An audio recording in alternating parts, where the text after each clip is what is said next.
গুণীজনের কদর করি, গুণীজন বাড়তে থাকবে আমাদের। সম্পর্কে আমার আসলে জেনুইনলি কোনো আইডিয়া নেই, আমি জানি না আসলে জিনিসটা কি হয়েছে ব্যাপারটা। আমি এটা শুনছি, আমিও দেখছি এরকম যে নাকি এরকম হয়েছে।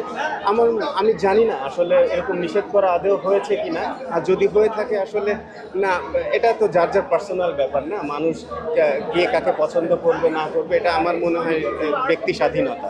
সর্বশেষ আমি এটা জানতে চাইবো, ক্রিকেট দিয়ে বা সাকিব আল হাসান দিয়ে বা আপনাদের দিয়ে আমরা বহির্বিশ্বে যেভাবে খেলা নিয়ে আলোচনা হয়েছে, আমাদের দেশের আম্পায়ারিং নিয়েও এখন বিশ্ব মানে এলিট ক্লাবে বলে না কেন দারুণভাবে প্রশংসিত হচ্ছে, সোশ্যাল মিডিয়া জুড়েও আসলে সেগুলো ভাসছে।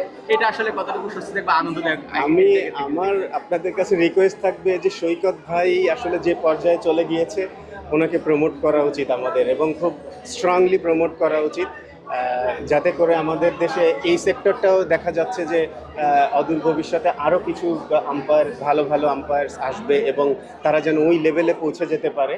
তো আমরা যদি এনকারেজ করি, মানুষকে গুণীজনের কদর করি, গুণীজন বাড়তে থাকবে আমাদের সব সেক্টরে, not only cricket, not umpiring বা সব সেক্টরে আসলে আমরা সবাই মিলে করলে বাড়বে আমাদের গুণীজন। আর সেটাই হয়তো বিসিবি সেই মূল্যায়নটা করেছে, তাকে অন্তর্ভুক্ত করে আসলে।